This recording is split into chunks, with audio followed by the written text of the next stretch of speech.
Hello aspirants, मैं हूं संजना और इस वीडियो में हम देखने वाले हैं ज्योग्राफी एनसीईआरटी का second chapter that is globe, longitude and latitude.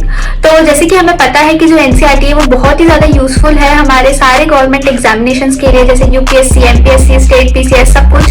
तो उसी के पर्पस को ध्यान में रखते हुए हम सारी एनसीईआरटीज कवर करने वाले हैं। तो इस वीडियो में हम देखेंगे ज्योग्राफी एनसीईआरटी का सेकंड चैप्टर। तो चलिए हम स्टार्ट करते हैं इसी चैप्टर के साथ में।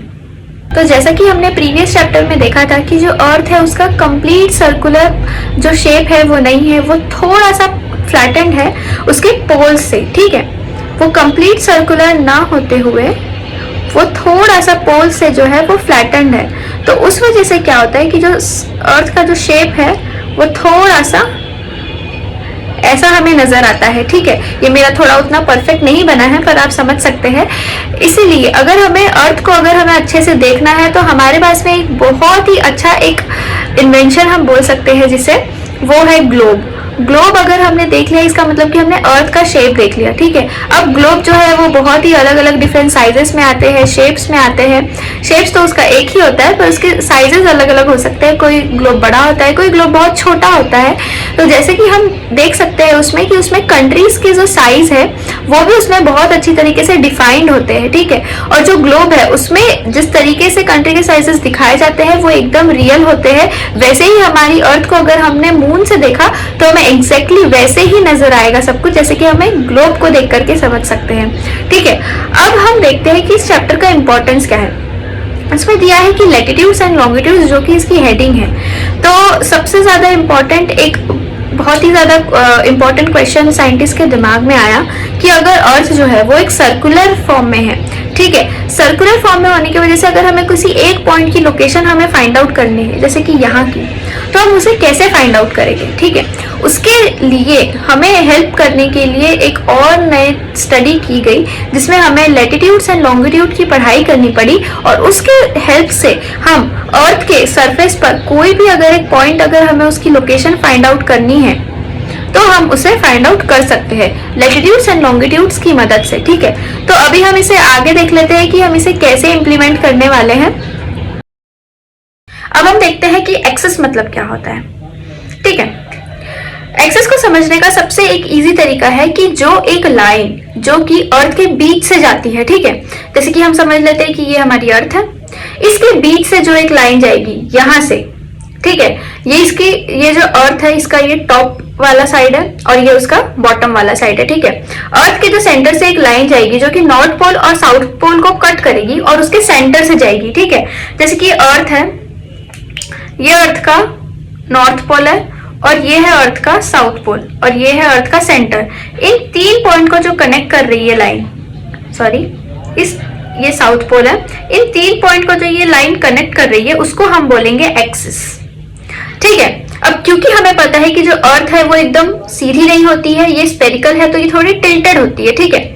तो ये जो लाइन है ये थोड़ी सी टिल्टेड होती है, उसको हम बोलते हैं एक्सिस, ठीक है। इसकी हम डेफिनेशन भी देख लेते हैं कि जो अर्थ है उसको एक ग्लोब के रेफरेंस में बताया गया है कि a needle which is fixed through the globe in a tilted manner, मतलब कि जो एक नीडल ग्लोब को फिक्स करती है एक टिल्टेड मैनर में, ऐसे, उसको हम बोलते हैं एक्सिस, ठीक है। और इसी एक्सिस के अराउंड जो अर्थ है वो घूमती है, ठीक है, ऐसे ऐसे करके। अब हम देखते हैं कि जो दो पॉइंट है on the globe which the needle passes through are two poles, ठीक है। जिनके दो पॉइंट से जो ये एक्सिस जाती है उसको हम क्या बोलते हैं, दो पोल, जो कि एक होता है नॉर्थ पोल और एक होता है साउथ पोल। अब हम कुछ एक प्रॉपर्टीज देख लेते हैं एक्सिस की, जो कि है, सबसे पहली प्रॉपर्टी क्या है कि ये दोनों पोल्स को कट करके जाती है और ये सेंटर ऑफ अर्थ से जाती है, ठीक है। ये हुई एक्सिस की फर्स्ट प्रॉपर्टी। जो एक्सिस है वो थोड़ी सी टिल्टेड होती है, ये है एक्सिस की सेकेंड प्रॉपर्टी। अब उसके बाद में हम देख लेते हैं कि ये जो एक्सिस है वो कितनी टिल्टेड होती है, ठीक है। इसका हम एंगल देख लेते हैं।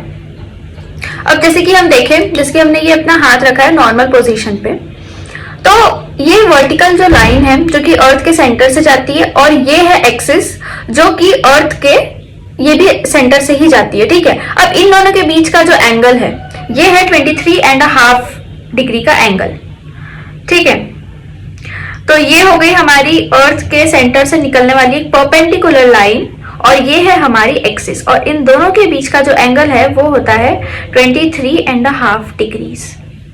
ठीक है, अब हमारा नेक्स्ट टॉपिक है इक्वेटर। ठीक है, जैसे कि हमने देखा कि जो एक्सिस जो है ये एक इमेजिनरी लाइन है जो कि नॉर्थ पोल और साउथ पोल से जाती है, वैसे ही एक और लाइन है इमेजिनरी जो कि अर्थ को डिवाइड करती है ऊपर और एक नीचे वाले पार्ट में। मतलब कि ये जैसे अर्थ है, ये अर्थ का इक्वेटर हम मान लेते हैं, ये एक इमेजिनरी लाइन है जो कि अर्थ को डिवाइड करती है नॉर्दर्न और सदर्न पार्ट में। ठीक है, इस इक्वेटर के जो ऊपर का जो पार्ट रहेगा उसको हम बोलेंगे नॉर्दर्न हेमिस्फीयर, और जो इक्वेटर के नीचे का पार्ट रहेगा उसको हम बोलेंगे सदर्न हेमिस्फीयर। ठीक है, तो ये भी एक इमेजिनरी लाइन है एक्सिस की तरह ही, जो कि अर्थ को डिवाइड करती है 2 हेमिस्फीयर में। ठीक है, अगर हम अर्थ को बीच से कट करते हैं तो हमको एक हेमिस्फीयर मिलेगा, इसलिए हमें बोलते हैं कि नॉर्दर्न पार्ट को बोलते हैं नॉर्दर्न हेमिस्फीयर और सदर्न पार्ट को बोलते हैं सदर्न हेमिस्फीयर। ठीक है, और जितनी भी ये जो लाइंस है, जैसे कि हम देख सकते हैं ये जो व्हाइट लाइन जो है ये सारी की सारी पैरेलल है इक्वेटर से। ठीक है, अब ये जो लाइंस जो है ये पैरेलल जो जा रही है इक्वेटर से व्हाइट कलर की, इसको बोला क्या जाता है? इसको बोलते हैं हम लैटिट्यूड। लैटिट्यूड्स जो है ये सारी की सारी इक्वेटर से पैरेलल है, और ये इमेजिनरी लाइन को बनाने के पीछे पर्पस क्या है? क्योंकि हम अर्थ मतलब कि अर्थ के ये सर्कुलर सरफेस पे हमें किसी भी अगर एक पॉइंट को लोकेट करना है तो इस वजह से हमें अर्थ को डिवाइड करना पड़ रहा है सदर्न हेमिस्फीयर नॉर्दर्न हेमिस्फीयर में, और हमें इमेजिनरी लाइंस ड्रॉ करनी पड़ रही है ताकि हम एक लोकेशन फाइंड आउट कर सके अर्थ के सर्कुलर सरफेस पे। तो ये जो लेटी हुई लाइंस जो होती है, ठीक है, ऐसी ऐसी ऐसी जो हमें मैप्स पे नजर आएगी, ये जो लेटी हुई लाइंस है इनको हम बोलते हैं लैटिट्यूड। ठीक है, और ये जो लैटिट्यूड है इसको हम मेजर करते हैं डिग्रीज में, जैसे कि 5 डिग्री नॉर्थ, 5 डिग्री साउथ, ऐसे। ठीक है, लेटी हुई लाइंस है इसलिए हम इसको क्या बोलेंगे? लैटिट्यूड। ठीक है, इसे हम ऐसे याद रखेंगे। और जो डिस्टेंस जो है इक्वेटर का of the poles is 1/4 of the circle.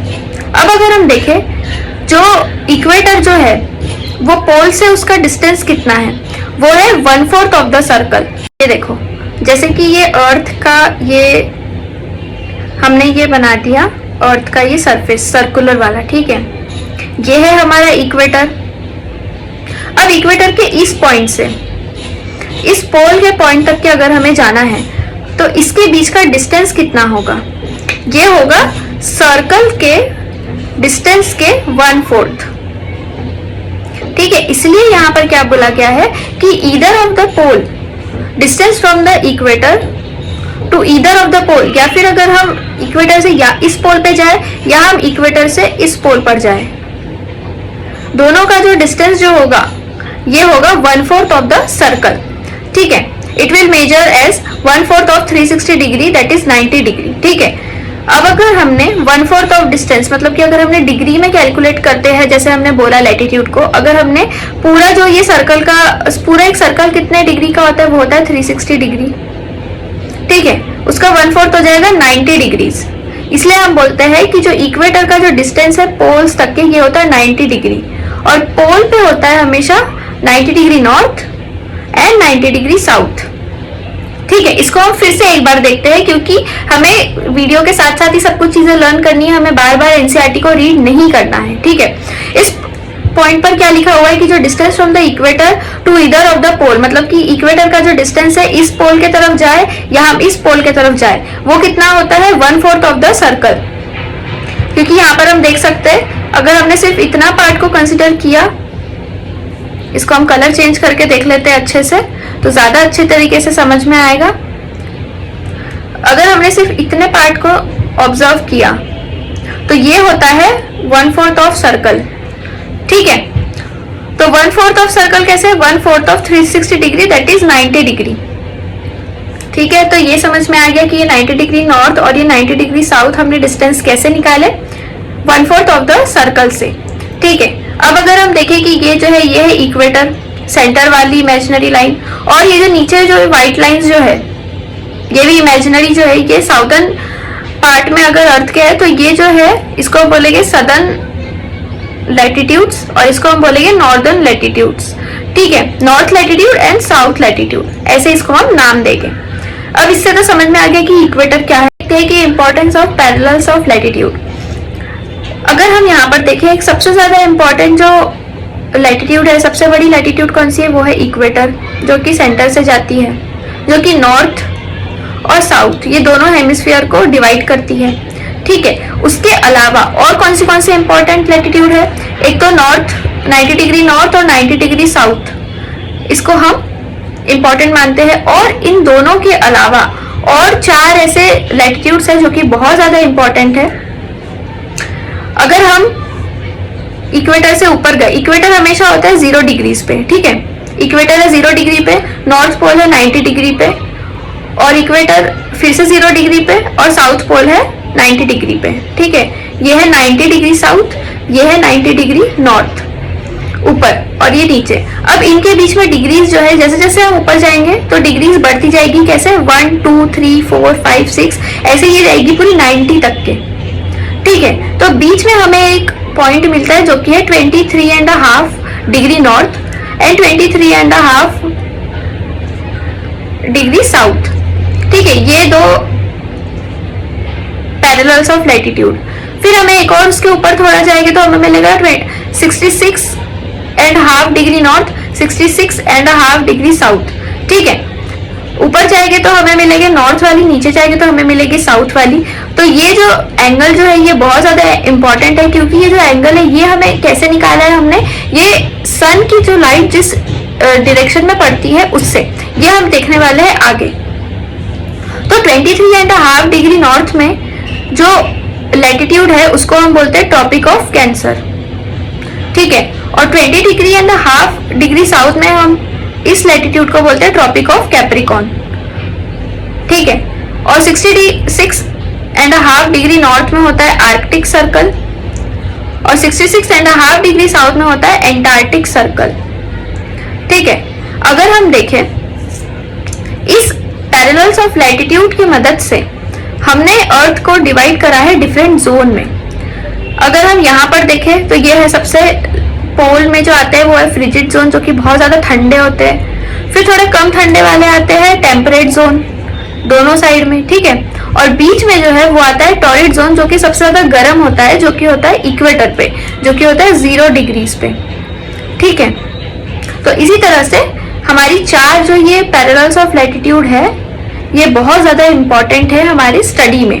ठीक है, अब हम देखेंगे heat zones of the earth. Heat zone कैसे, ये जो सन है अगर ये अपनी लाइट अर्थ पे डायरेक्टली अगर ये देता है तो उस एरिया में क्या होगा, बहुत ज्यादा हॉट एंड ह्यूमिड रीजन होगा। ठीक है, सनलाइट की वजह से जो हमारे वेजिटेशन में, हमारे एनिमल्स के रहन सहन में और अलग अलग जो चीजें हैं वो बहुत ज्यादा इफेक्ट करती है। जैसे कि फूड जो है अलग रीजन में अलग होते हैं और डिफरेंट रीजन में डिफरेंट होते हैं, ये सारी होती है सनलाइट की वजह से। पानी और सनलाइट ये बहुत ज्यादा इंपॉर्टेंट है किसी भी वेजिटेशन या एनिमल्स के जिंदा रहने में। ठीक है, तो अगर अर्थ का अगर ऐसा कोई पार्ट है जहां पर डायरेक्ट सनलाइट आती है तो उसको हम बोलते हैं इक्वेटर। इक्वेटर पे सबसे ज्यादा हमेशा सनलाइट गिरती है।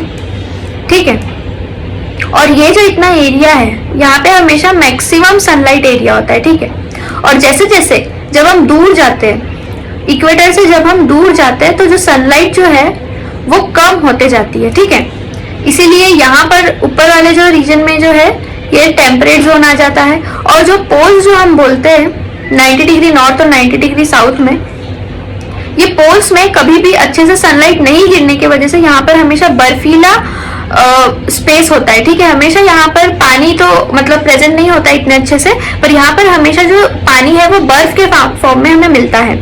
ठीक है, नॉर्थ पोल में अलग और साउथ पोल में अलग। अब इसको हम एक एग्जांपल से समझते हैं कि डायरेक्ट सनलाइट और एंगल ऑफ इंक्लिनेशन जैसे ही चेंज होता है सनलाइट का, एंगल ऑफ इंक्लिनेशन जब बढ़ते जाता है तो कैसे सनलाइट का इफेक्ट होता है। जब हम डायरेक्ट सनलाइट देंगे तो हम देख सकते हैं कि यहाँ पर एकदम प्रॉपरली हमें एक वाइट कलर नजर आ रहा है और एकदम डिफाइंड लाइंस है। ठीक है, यहाँ पर जो हीट है वो मैक्सिमम है और अगर जैसे यहाँ पर दूर होते गया सनलाइट से, ये एरिया जो है दूर है और ये वाला जो एरिया है ये नजदीक है। जो दूर वाला एरिया है उसमें कम सनलाइट पड़ेगी तो वहां पर थोड़ी ठंडी रहेगी, और ये जो एरिया है जहां पे थोड़ी ज्यादा सनलाइट गिर रही है वहां पर मैक्सिमम सनलाइट होने के वजह से यहाँ पर गर्मी ज्यादा रहेगी। इसलिए हम बोलते हैं कि इक्वेटर में हमेशा गर्म होता है। ठीक है, तो सनलाइट अलग अलग पड़ने के वजह से यहाँ पर हमें 3 जोन देखने को मिलते हैं, जो कि है सबसे ऊपर होता है फ्रिजिड जोन, फिर आता है टेम्परेट जोन, फिर आता है टॉरिड जोन। ठीक है, इन जोन को हम आगे बहुत अच्छे से स्टडी करेंगे। हर चैप्टर में इनका कुछ ना कुछ पार्ट हमें देखने को मिलेगा ही कि टॉरिड जोन में कैसे एनिमल्स रहते हैं, टेम्परेट जोन में कैसे एनिमल्स रहते हैं और फ्रिजिड जोन में कैसे एनिमल्स रहते हैं। ठीक है, तो ये आगे बहुत अच्छे से क्लियर होगा। अब हम देख लेते हैं एक बार अच्छे से कि ये जो जोन है इनका एक्सटेंशन कहाँ से कहाँ तक है। तो सबसे पहले हम देखते हैं मिडल वाला टॉरिड जोन। ये जो टॉरिड जोन है कहाँ से कहाँ तक फैला हुआ है, ये ट्रॉपिक ऑफ कैंसर से ट्रॉपिक ऑफ कैप्रिकॉर्न तक। ठीक है, जो कि 23.5 डिग्री नॉर्थ से 23.5 डिग्री साउथ तक के। अब उसके बाद में आता है north temperate zone and south temperate zone. तो जो नॉर्थ टेम्परेट जोन है वो फैला हुआ है ट्रॉपिक ऑफ कैंसर से आर्कटिक सर्कल तक। ठीक है, इसके बीच में 23.5 डिग्री नॉर्थ से 66.5 डिग्री नॉर्थ तक। और जो हमारा फ्रिजिड जोन जो है ये है आर्कटिक सर्कल पूरा, मतलब कि जो नॉर्थ पोल जो सर्कुलर फॉर्म होगा अर्थ के ऊपर जो पूरा पोल है वो पूरा फ्रिजिड जोन रहेगा। ठीक है, और नीचे की तरफ हम देख लेते हैं कि जो साउथ टेम्परेट जोन जो है ये फैला हुआ होता है Tropic of Cancer, Tropic of Capricorn से एंटार्क्टिक सर्कल तक, 23.5 डिग्री साउथ से 66.5 डिग्री साउथ तक। और उसके बाद में 66.5 डिग्री के बाद में एंटार्क्टिक सर्कल पूरी तरह से फ्रिजिड जोन को कवर करता है। ठीक है, यहाँ पर जो है हमेशा ठंडक रहती है, फ्रिजिड जोन में हमेशा ही ठंडा रहता है, यहाँ पर गर्मी बहुत कम आती है। ठीक है, टेम्परेट जोन में क्या होता है, ठंडी गर्मी दोनों रहती है, लेकिन टॉरिड जोन में गर्मी मोस्टली होती है साल में और ठंडी बहुत कम आती है। ठीक है, अब उसके बाद में हम देख लेते हैं व्हाट आर लॉन्गिट्यूड्स। अब लॉन्गिट्यूड्स जो होता है इसके लिए मेरे पास में ये एक छोटा सा प्रोटोटाइप है जिसमें देख सकते हैं कि ये जैसे कि अगर ये पोल है दोनों, तो ये पोल से ये जो लाइंस ऐसे जा रही है, ठीक है, ये है लॉन्गिट्यूड्स। ये भी एक इमेजिनरी लाइंस ही है जो कि अर्थ के सरफेस पे है, ऐसे हम देखने जाए तो हमें नहीं दिखेगी, ये इमेजिनरी लाइंस है टोटली, और जो कि पोल्स एक पोल से लेकर के दूसरे पोल तक के जाती है, ये सेमी सर्कल के फॉर्म में है। यहाँ पर भी अगर हम देखें ग्लोब में तो ये लाइंस बिल्कुल ऐसे जाती है, ठीक है, सेमी सर्कुलर फॉर्म में, और ये होती है वर्टिकल। ठीक है, इसके बाद में अगर हम देखें जो इनके जो बीच का जो डिस्टेंस है, हर एक लॉन्गिट्यूड के बीच का ये जो डिस्टेंस है इसको काउंट किया जाता है डिग्रीज में। ठीक है, इसे मेजर किया जाता है डिग्रीज में, और डिग्रीज जो है वो फर्दर डिवाइडेड होती है सेकंड्स में। मतलब कि हम बोल सकते हैं अगर इन जो दो लॉन्गिट्यूड के बीच का जो डिस्टेंस है वो 15 डिग्रीज का होता है। ठीक है, एंड 0 सेकेंड, ऐसे हम इसे मेजर करते हैं। ठीक है, अब हम देख लेते हैं all countries decided that count should begin from the meridian which pass through Greenwich meridian। अब देखो, अब अर्थ का जो शेप है वो थोड़ा सा राउंडेड है, इसलिए उसका स्टार्टिंग पॉइंट डिसाइड नहीं हो पा रहा था, इसीलिए सारी कंट्रीज ने मिलकर के ये डिसाइड किया कि एक ऐसी मेरिडियन होगी जो कि जिसको हम फर्स्ट मेरिडियन मानेंगे। ठीक है, फर्स्ट मेरिडियन कैसे, उसको हम 0 डिग्री बोलेंगे। ठीक है, 0 डिग्री मेरिडियन, उसका नाम दे दिया उन्होंने प्राइम मेरिडियन। ठीक है, उसको मानेंगे फर्स्ट मेरिडियन जो कि सिचुएटेड है अर्थ के सरफेस पे। वो कहाँ सिचुएटेड है, ग्रीनविच एक प्लेस है, एक एरिया है लंदन में जहां पर ब्रिटिश रॉयल ऑब्जर्वेटरी सिचुएटेड है। ठीक है, तो ये मेरिडियन वहां से पास होती है और वहीं से हम उसे मानते हैं 0 meridian, that is prime meridian, जिसको हम फर्स्ट मेरिडियन बोल सकते हैं। यहीं से जो डिग्री का जो काउंट है हमारी 0 डिग्री, उससे हम स्टार्ट करते हैं। ठीक है, अब उसके बाद में सारी जो लाइंस है, मतलब कि जो प्राइम मेरिडियन के जो राइट साइड में है उसे ईस्टर्न हेमिस्फीयर बोला गया, और जो प्राइम मेरिडियन के लेफ्ट साइड में है उसे बोला गया वेस्टर्न हेमिस्फीयर। ठीक है, ऐसे करके ईस्ट और वेस्ट ऐसे दो पार्ट में अर्थ को डिवाइड कर दिया गया, ठीक है। जो प्राइम मेरिडियन की जो वैल्यू क्या है वो 0 है, 0 डिग्रीज, और जो काउंट है वो कहाँ तक के जाता है 180 degree eastward and 180 degree westward. मतलब कि अगर हम यहाँ से अगर ऐसे काउंट करें, ये 30 की मेरिडियन है, फिर ये 60, फिर ये 90, फिर ये 120, ऐसे करते करते ये यहाँ तक के पूरा जो ये अपोजिट में है यहाँ तक के ये जाएगा 180 डिग्रीज ईस्ट इस साइड से अगर हम गए तो, और अगर हम लेफ्ट साइड से अगर हम जा रहे हैं तो ये होगा 180 डिग्री वेस्ट। अब ये बहुत ही इंटरेस्टिंग फैक्ट है कि जो 180 डिग्री ईस्ट है एंड 180 डिग्री वेस्ट जो है ये सिचुएटेड है exactly opposite to prime meridian. जैसे कि ये अगर प्राइम मेरिडियन है, ठीक है, 0 डिग्री मेरिडियन है, तो जस्ट इसके अपोजिट में ये वाली जो मेरिडियन है, ठीक है, इसको बोला गया है 180 degree east meridian and 180 degree waste meridian. और 180 degree east meridian and 180 degree waste meridian दोनों ही सेम प्लेस पर आते हैं, ठीक है। ये बहुत ही इंटरेस्टिंग फैक्ट है। अब हम देख लेते हैं कि जो वर्ल्ड मैप, जब हम उसे फ्लैट एक पेपर में अगर हम देखते हैं जब वर्ल्ड मैप को, तो यहाँ पर जो लैटिट्यूड्स है वो हमें कैसे नजर आती है, ठीक है। यहाँ पर एक उसका प्रोटोटाइप दिया हुआ है और यहाँ पे सारी मेरिडियंस को मैंने मार्क कर दिया है। जैसे कि ये 0 डिग्री मेरिडियन है, ठीक है, ये 0 है। इसका थोड़ा कलर हम चेंज कर लेते हैं क्योंकि थोड़ा समझ में नहीं आ रहा है।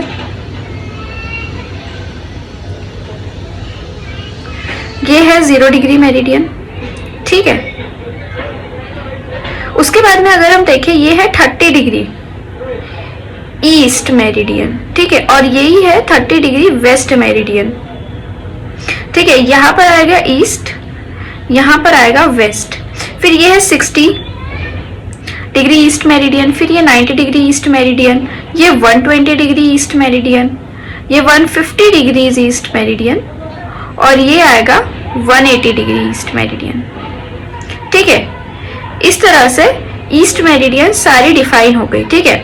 अब सेम इधर साइड भी वही रहेगा, ये 60, ये 90, ये 120 डिग्री वेस्ट मेरिडियन, ये 150 डिग्री वेस्ट मेरिडियन, और ये 180 डिग्री वेस्ट मेरिडियन, ठीक है।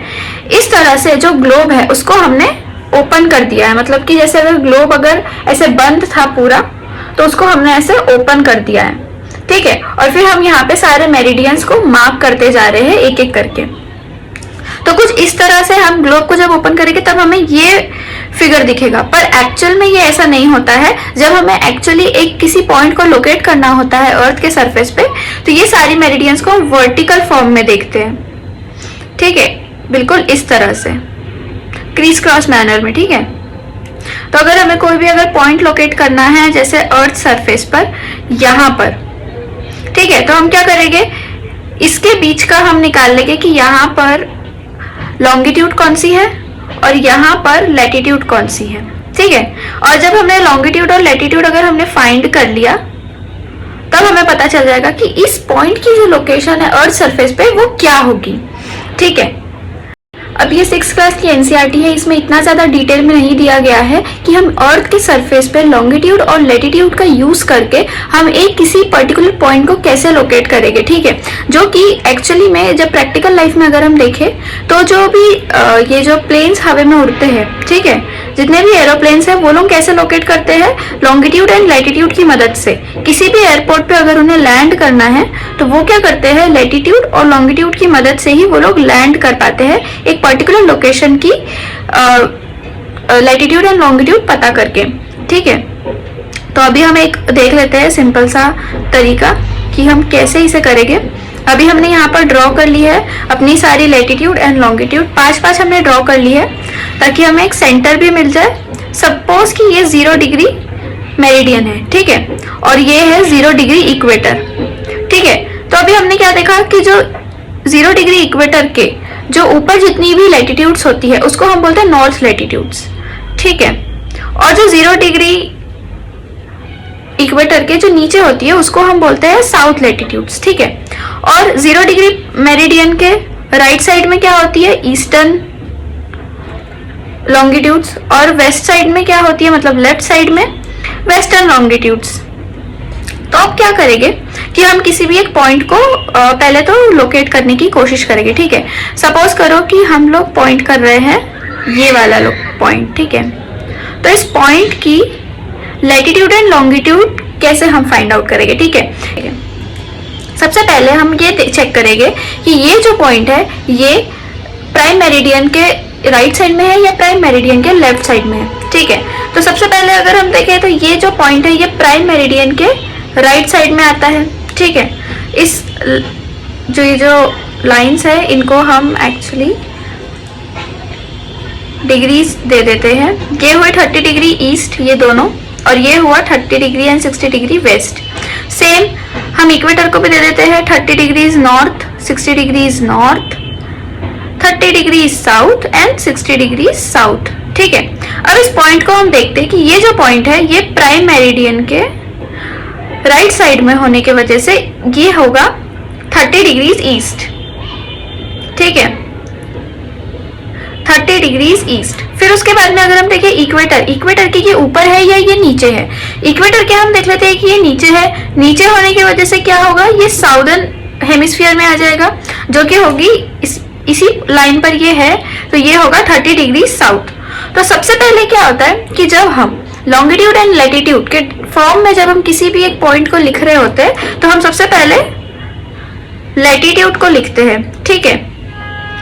तो उसके हिसाब से ये जो पॉइंट ए है जो हमने कंसिडर किया है समझने के लिए, तो ए पॉइंट की जो लोकेशन है वो हो जाएगी 30 degree south and 30 degree east, ठीक है। अब सिमिलरली अगर हम देख लेते हैं कि कोई अगर दूसरा पॉइंट है, ठीक है, सपोज कि कोई एक पॉइंट यहाँ पर है, तो इसकी लोकेशन हम कैसे फाइंड आउट करेंगे। अब हम देख लेते हैं कि एक कोई दूसरा पॉइंट है और उसे हमें लोकेट करना है मैप पर, तो वो हम कैसे करेंगे, ठीक है। सपोज करते हैं कि ये एक पॉइंट है, इसको हमने बी कंसिडर किया और ये जो है लोकेटेड है यहाँ, ठीक है। और इसका जो लोकेशन है वो कैसा है, जो ये इक्वेटर है इसके ऊपर है, मतलब ये नॉर्दर्न हेमिस्फीयर में है, ठीक है। और ये किस लाइन पर है, 30 डिग्रीज नॉर्थ पर है, तो हम लिख देंगे 30 डिग्रीज नॉर्थ पहले, ठीक है। और इसके अगर हम ये तो हमने निकाल लिया इसका लैटिट्यूड। अब इसका हम लॉन्गिट्यूड अगर हम देखें, ये जो है लेफ्ट साइड में है, प्राइम मेरिडियन के लेफ्ट साइड में होने की वजह से ये वेस्टर्न हेमिस्फीयर में चला गया, ठीक है। और ये कौन सी लाइन पर है, 60 डिग्रीज पर, 60 डिग्रीज पर होने की वजह से हम इसे लिखेंगे 60 डिग्री वेस्ट। तो ये हो गई इस पॉइंट की लोकेशन। अब हम लोग देख लेते हैं कि ताजमहल की जो लोकेशन है मैप पर वो क्या है, ठीक है। यहाँ पर ये दिया, यहाँ पर मैंने इसका लैटिट्यूड और इसका लॉन्गिट्यूड दोनों को नोट कर लिया है। लैटिट्यूड में क्या है, ये 27 डिग्रीज 10 मिनट्स 26.00076 सेकेंड्स, ठीक है। ये सिंगल जो लाइन होती है ये होती है मिनट्स की, और जब हम ये डबल लाइन दे देते हैं तो ये हो जाती है सेकेंड्स, ठीक है। अब इसका हम देख लेते हैं, ये तो हमने देख लिया इसका लैटिट्यूड। अब हम इसका देख लेते हैं लॉन्गिट्यूड। लॉन्गिट्यूड है 78 डिग्रीज 2 मिनट 31.4448 सेकेंड्स, ठीक है, ईस्ट। अब हम इसको लोकेट करेंगे हमारे यहाँ मैप पर, ठीक है। तो ये है हमारी 0 डिग्री प्राइम मेरिडियन और ये है हमारी 0 डिग्री इक्वेटर, ठीक है। अब यहाँ पर बोला है सबसे पहले तो हम देखेंगे लैटिट्यूड। लैटिट्यूड में है नॉर्थ, ठीक है। नॉर्थ में भी कौन सा, 27 डिग्रीज। अब यहाँ पर हम लोकेट कर लेते हैं कि ये है 30 डिग्री नॉर्थ, ये 60 डिग्री नॉर्थ, ये है 30 डिग्री साउथ, ये है 60 डिग्री साउथ, ठीक है। ये हमने लैटिट्यूड को लोकेट कर दिया। 27 डिग्री नॉर्थ, 27 डिग्री कहाँ पर होगा, 30 से थोड़ा नीचे नॉर्थ है, तो हम क्या करेंगे, वो अपर साइड में जाएंगे इक्वेटर के। ये इक्वेटर है, इसके हम जाएंगे ऊपर साइड में, ठीक है। ऊपर साइड में जाने के बाद में 27 डिग्री हमें लोकेट करना है, तो 30 से थोड़ा सा नीचे। अब 30 के नीचे जितनी भी ये लैटिट्यूड की लाइन है वहां पर ये कहीं पर भी लोकेट कर सकता है, ठीक है, लैटिट्यूड में अगर हम देखें तो। और हमारा लॉन्गिट्यूड है 78 डिग्री ईस्ट। अब ये जो मिनट्स और सेकेंड है इसको हम थोड़ी देर के लिए इग्नोर करेंगे, क्योंकि इतना ज्यादा एग्जैक्ट पॉइंट हम लोकेट नहीं कर सकते, ये सिर्फ और सिर्फ डिवाइसेस के ही काम होते हैं, तो इसलिए हम यहाँ पर सिर्फ मिनट को कंसिडर कर रहे हैं, ठीक है। अब यहाँ पर 78 डिग्रीज ईस्ट है, तो अभी हम यहाँ पे ये 0 मेरिडियन है हमारी। अब यहाँ पे हम पॉइंट्स को लोकेट कर लेते हैं कि जो लेफ्ट साइड है वो होगा west 30 degrees west 60 degrees west, right side में होगा 30 degree east 60 degree east, 90 degree east, ठीक है। अब ये 78 जो है ईस्टर्न पार्ट में जो आएगा, तो ये आएगा प्राइम मेरिडियन के राइट साइड में। राइट साइड में आने के बाद में ये 60 से थोड़ा आगे रहेगा और 90 से थोड़ा पीछे, क्योंकि ये इन दोनों के बीच में आ रहा है। तो 60 से हम कंसिडर कर लेते कि वो यहाँ पर कहीं 78 होगा, ठीक है। अगर हम यहाँ से इसकी एक वर्टिकल लाइन बनाएं तो ये जो है लैटिट्यूड 27 डिग्री लैटिट्यूड को यहाँ पर कट कर रहा है। इसका मतलब हमारा जो ताजमहल है उसकी लोकेशन ये है, ठीक है। ये है हमारा ताजमहल, अगर हम इसे मैप पर देखेंगे तो इस तरीके से हमने ताजमहल की लोकेशन एक टाइप से फाइंड कर ली है मैप पर, ठीक है। अब हम देखते हैं लॉन्गिट्यूड एंड टाइम, ठीक है। लॉन्गिट्यूड की मदद से हम टाइम फाइंड आउट कर सकते हैं। ये जो क्लॉक हमारी जो चलती है 24 आवर्स या 12 आवर्स की, इसका जो टाइम है ये हम कैसे फाइंड आउट करते हैं? लॉन्गिट्यूड की मदद से, और ये हम देख लेते हैं कि कैसे, ठीक है। अब हम देख लेते हैं लॉन्गिट्यूड एंड टाइम, ठीक है। लॉन्गिट्यूड की मदद से हम टाइम फाइंड आउट कर सकते हैं। ये जो हमारी क्लॉक जो है, जो 24 आवर्स की जो हमारी ये क्लॉक चलती है, या हम बोल सकते हैं एक टाइप से 12 आवर्स की जो ये क्लॉक है, इसमें हम टाइम कैसे फाइंड आउट करते हैं, ठीक है। ये हम फाइंड आउट करते हैं लॉन्गिट्यूड की मदद से, ओके। अब हम देखते हैं कि ये कैसे होगा। अब देखो, ये तो हमें पता है कि जो अर्थ है सन के अराउंड रोटेट करती है, और हमें ये भी पता है कि जो अर्थ है वो खुद के एक्सिस पे, खुद के अराउंड भी वो रिवॉल्व करती है, ठीक है। जैसे कि ये जो मेरिडियन है यहाँ पर है, इन दोनों के बीच में मेरे अगर ये फिंगर्स है, तो ये पूरी की पूरी रोटेट होकर सेम पॉइंट पर आ जाएगी, ठीक है। मतलब ये ऐसे ऐसे रोटेट कर रही है अपनी एक्सिस पर, ठीक है। रोटेट करने की वजह से क्या होता है, अर्थ पे डे और लाइट मतलब दिन और रात होती है, डे और नाइट होती है। अगर अर्थ खुद के एक्सिस पर रिवॉल्व नहीं करती तो अर्थ पे कभी भी डे और नाइट नहीं होता, ठीक है। दिन और रात नहीं होती, बस ऐसा होता है कि जो फेस सन के सामने है वहां पर हमेशा दिन होता। जैसे कि हम देख लेते हैं डायग्राम में, अगर ये सन है और अभी अर्थ की जो पोजीशन है वो इस साइड पर है, ठीक है। तो जो भी पार्ट सन के सामने है उसमें हमेशा दिन ही होता, और जो पीछे है, ठीक है, उसमें हमेशा रात होती। और जब ये अर्थ घूम के यहाँ आ जाती तो तब जाकर के क्या होता कि अर्थ के जो पिछले वाले पार्ट में दिन हो जाता, और जो सामने जहां पर पहले दिन था वहां पर हो जाती रात। तो ऐसा होता है कि 6 महीना अर्थ पे दिन ही रहता और 6 महीना अर्थ पे रात ही होती, पर ऐसा नहीं होता है। ये डेली चेंज होती है ये प्रोसेस, ठीक है। मतलब कि दिन रोज आता है, रात रोज आती है, रोज ढलता है, रात रोज आती है, ठीक है। ऐसा ये होते रहता है। ये क्यों होता है? क्योंकि अर्थ खुद की एक्सिस पर भी रोटेट करती रहती है, रिवॉल्व करती रहती है, ठीक है। अब अर्थ कितना रिवॉल्व करती है? वो अपने अराउंड 360 डिग्री रिवॉल्व होती है, ठीक है।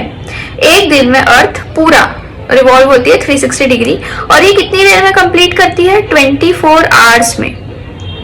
24 आवर्स में जो अर्थ है वो रिवॉल्व होती है 360 डिग्रीज। तो 1 आवर में अर्थ कितना रिवॉल्व होगी हम ये फाइंड आउट कर लेते हैं, ठीक है। क्रॉस मल्टीप्लिकेशन से ये हो जाएगा 360 degree into 1 equals to 24 into x। अभी हमने कितने डिग्री रिवॉल्व करती है उसको हमने ले लिया x, तो ऑब्वियसली 360 डिवाइडेड इक्वल टू आ जाएगा 24x, और x इक्वल टू हो जाएगा 360 डिवाइडेड बाय 24। तो हमारी जो x की वैल्यू है वो आ जाएगी 15। तो अब जो अर्थ है वो रिवॉल्व होती है 15 डिग्रीज 1 घंटे में। करना है कि 1 डिग्री वो कितने मिनट में घूमेगी, ठीक है। तो हम देख लेते हैं 60 मिनट्स में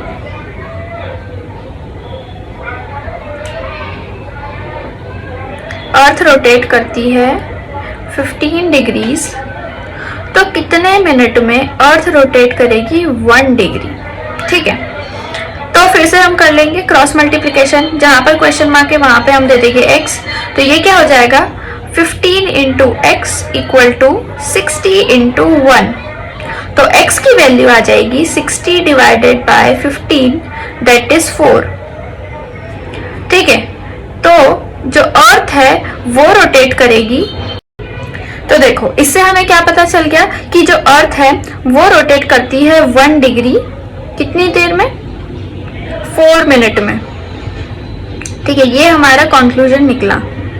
अब इसके बाद में इसके हिसाब से हम टाइम कैलकुलेट करेंगे कि हम टाइम कैसे देखते हैं। ठीक, जितनी भी लाइंस प्राइम मेरिडियन के राइट साइड में है उनका टाइम हमेशा आगे चलता है प्राइम मेरिडियन से, और जितनी भी लाइंस पीछे है वेस्ट साइड में है उनका जो टाइम है वो पीछे चलता है। ठीक है, अब ये हम देख लेते हैं कि कैसे।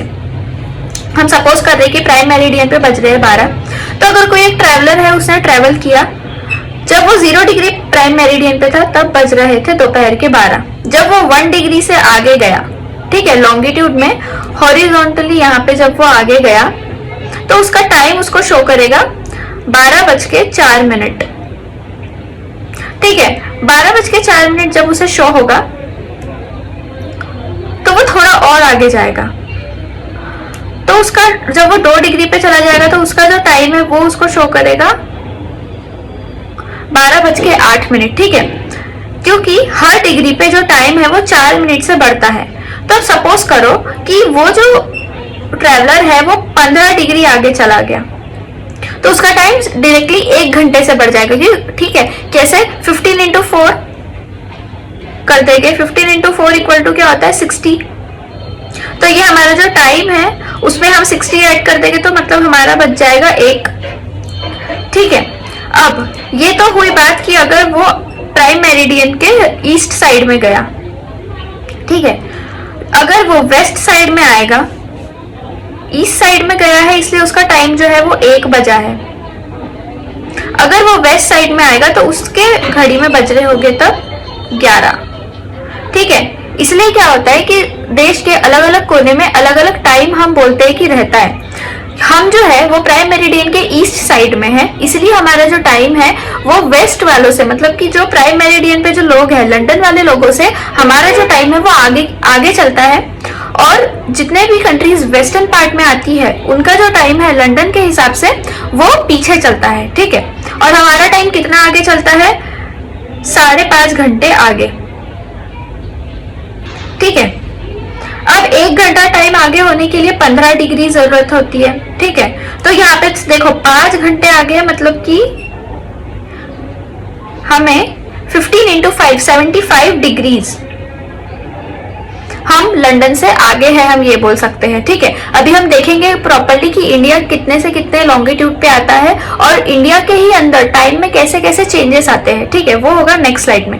होप ये समझ में आ गया होगा। फिर भी हम इसको एक बार अच्छे से देख लेते हैं कि ये कैसे। फिर से मेरे साथ में याद करेंगे क्या किया था हमने, कंक्लूजन क्या निकाला था कि 1 डिग्री रिवॉल्यूशन में जो हमारा टाइम है वो 4 मिनट से चेंज होता है। 4 मिनट से चेंज होता है, तो इससे क्या होगा कि जब हम प्राइम मेरिडियन के राइट साइड में जाते जाएंगे आगे आगे आगे, तो हमारा जो टाइम है वो बढ़ते जाएगा। अगर हम प्राइम मेरिडियन के लेफ्ट साइड में जाएंगे, वेस्टर्न पार्ट में अगर हम जाएंगे, तो हमारा टाइम कम होता जाएगा। ठीक है, तो जब प्राइम मेरिडियन पे 12 बजते हैं घड़ी में, तो जितने भी लोग प्राइम मेरिडियन के राइट साइड में है, जितनी भी कंट्रीज प्राइम मेरिडियन के राइट साइड में है, उनकी घड़ी में हमेशा 12 से ज्यादा ही बजेंगे। ठीक है, 1 बज सकता है, 2 बज सकता है। और जितनी भी कंट्रीज प्राइम मेरिडियन के लेफ्ट साइड में है उनकी घड़ी में हमेशा कम बजेगा। ठीक है, 10 बज सकता है, 8 बज सकता है, 9 बज सकता है। ठीक है, पर 12 कभी नहीं बजेंगे। अब हम देख लेते हैं कि 1 घंटे में टाइम कैसे चेंज होता है 15 डिग्री से। जब हम 15 डिग्री ट्रेवल करते हैं on the surface of the earth, तो हमारा जो टाइम है वो 60 मिनट से चेंज होता है।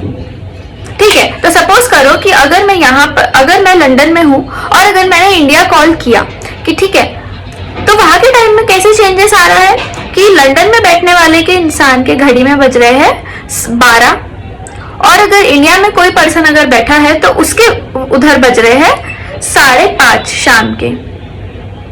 क्यों? क्योंकि यहाँ पर जो हमारा टाइम है वो लंदन से आगे है। क्यों? क्योंकि हम प्राइम मेरिडियन के राइट साइड में आते हैं, हम ईस्टर्न हेमिस्फीयर में आते हैं। ठीक है, ईस्टर्न हेमिस्फीयर में आने की वजह से हमारा टाइम हमेशा आगे चलता है। और ये कैसे आगे चलता है? जब भी 15 डिग्री से टाइम चेंज होता है 16 मिनट, मतलब कि, और हमारा टाइम चल रहा है 5.5 घंटे आगे। तो अभी ये 30 मिनट्स को हम हटा देते हैं। अब हम देख लेते हैं टाइमिंग्स इंडिया के हिसाब से। ठीक है, तो इंडिया में क्या होता है कि हर एक कंट्री में एक स्टैंडर्ड टाइम बना दिया गया है और इंडिया में उसी स्टैंडर्ड टाइम को बोलते हैं इंडियन स्टैंडर्ड टाइम, ठीक है, IST। अब हम देखते हैं ये इंडिया में जो स्टैंडर्ड टाइम जितने भी बनाए गए हैं ये होते हैं पूरे 24, ठीक है। अलग अलग कंट्रीज के अलग अलग टाइम जोन्स होते हैं। इंडिया का जो टाइम जोन है वो IST में चलता है, इंडियन स्टैंडर्ड टाइम। अब देखो, अब हम देख लेते हैं कि इंडिया में जो टाइम जोन है उसको क्या बोला गया है, ठीक है। हर एक कंट्री का एक अपना स्टैंडर्ड टाइमिंग होता है, उसी के हिसाब से वो एक स्टैंडर्ड टाइम होता है और उसके हिसाब से वो बाकी जगह का जो टाइम है वो डिसाइड करते हैं, ठीक है। मोस्टली ये होता है कि जो टाइम जोन की जो लॉन्गिट्यूड है वो हमेशा कंट्री के सेंटर से जाती है, ठीक है। तो इंडिया में जो स्टैंडर्ड टाइम है उसको क्या बोला गया है, Indian standard time, that is IST। अब ऐसे ही पूरे वर्ल्ड में 24 पूरे टाइम जोन्स हैं, ठीक है। अब देखो, ये टाइम जोन को सिलेक्ट करने का भी एक प्रॉपरली एक क्राइटेरिया बना हुआ है कि उसे कैसे सिलेक्ट करना है। तो क्या बोला गया है यहाँ पे कि पूरे वर्ल्ड में सारी की सारी लॉन्गिट्यूड्स कितनी है, 360। क्यों? क्योंकि ये एक सर्कल है तो 360 डिग्री का एक सर्कल होता है, ठीक है। पूरे के पूरे अर्थ पे 24 टाइम जोन्स हैं, ठीक है। तो अब हम देख लेते हैं कि हर एक टाइम जोन में कितनी लॉन्गिट्यूड इन्वॉल्व होती है, ठीक है। एक टाइम जोन में कितनी लॉन्गिट्यूड इन्वॉल्व होती है उसको हम ले लेंगे फिर से x, फिर से हम करेंगे cross multiplication, 360 into 1 equals to 24 into x। x की वैल्यू हमारी निकल जाएगी 15 डिग्री, ठीक है। मतलब कि हर टाइम जोन में इन्वॉल्व होती है 15 लॉन्गिट्यूड्स, ठीक है। मतलब कि 15 लॉन्गिट्यूड मिला करके बनता है हमारा एक टाइम जोन, ठीक है, ऐसा हम बोल सकते हैं। तो अब हम देखें कि कुछ कुछ कंट्रीज में क्या होता है कि एक ही टाइम जोन स्टैंडर्ड होता है, जैसे कि इंडिया। अब कुछ कुछ कंट्रीज जो है उनका साइज जो है बहुत ज्यादा लंबा होता है लॉन्गिट्यूड के मामले में, उनमें से बहुत सारी लॉन्गिट्यूड्स जाती है, ठीक है। जैसे कि रशिया है, तो रशिया में क्या है, एक स्टैंडर्ड टाइम जोन नहीं है, वहां पे एक से ज्यादा टाइम जोन स्टैंडर्ड है। उसमें से पास होने वाली जितनी भी लॉन्गिट्यूड्स है वो बहुत ज्यादा है नंबर में, इसलिए वहां पर 11 टाइम जोन्स है, ठीक है। देखो, एक जो लॉन्गिट्यूड है वो गुजरात को टच होके जाती है वेस्ट साइड में, जो कि 68 डिग्री ईस्ट है। अब मैं बोल रही हूँ वेस्ट साइड में, और वो भी 68 डिग्री ईस्ट। तो इंडिया के वेस्ट साइड में, लेकिन जो इंडिया है वो ग्रीनविच प्राइम मेरिडियन के ईस्टर्न पार्ट में आता है, ठीक है। जैसे कि ये है 0 डिग्री मेरिडियन, तो इंडिया जो है वो ईस्टर्न हेमिस्फीयर में आता है, इसीलिए उसकी जो दोनों लॉन्गिट्यूड है उसमें ईस्ट लिखा होता है, ठीक है। अब ईस्ट साइड में आता है 97 डिग्री ईस्ट, ठीक है, जो कि अरुणाचल प्रदेश को कट होके जाती है। अब हम देखेंगे कि इन दो लॉन्गिट्यूड के बीच में जो इंडिया है वो सिचुएटेड है।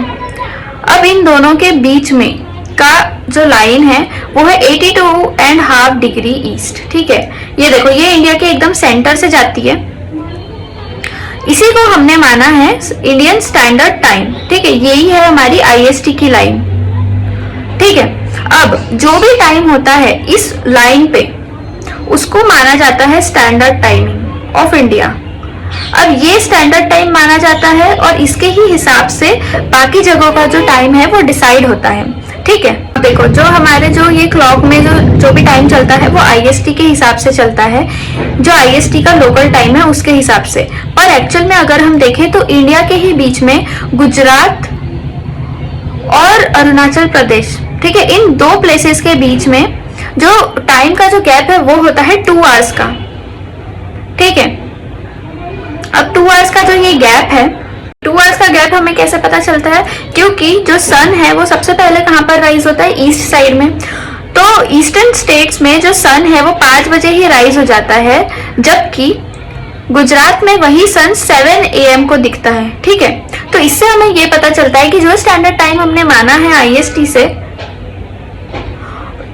तो ये जो टाइम है 5 बजे यहाँ पे जो सनराइज का, वो यहाँ पर 7 AM को यहाँ पर सन नजर आएगा, ठीक है। तो इससे हमें पता चलता है कि इंडिया के ही अंदर जो टाइम है उसमें डिफरेंसेस है, क्योंकि हर 1 डिग्री पे जो टाइम है वो 4 मिनट से चेंज होते जाता है, ठीक है। इसी के साथ में हमारा ये चैप्टर खत्म होता है और हम नेक्स्ट वीडियो में देखेंगे अगला चैप्टर। इसी के साथ साथ हमारा ये चैप्टर ख़त्म होता है और हम मिलते हैं नेक्स्ट वीडियो में। अगर इस वीडियो में कोई भी अगर डाउट हो तो कमेंट सेक्शन में ज़रूर बताना, और नोट्स मिल जाएंगे मेरे टेलीग्राम चैनल पे जिसकी लिंक डिस्क्रिप्शन में दी हुई है। Thank you so much.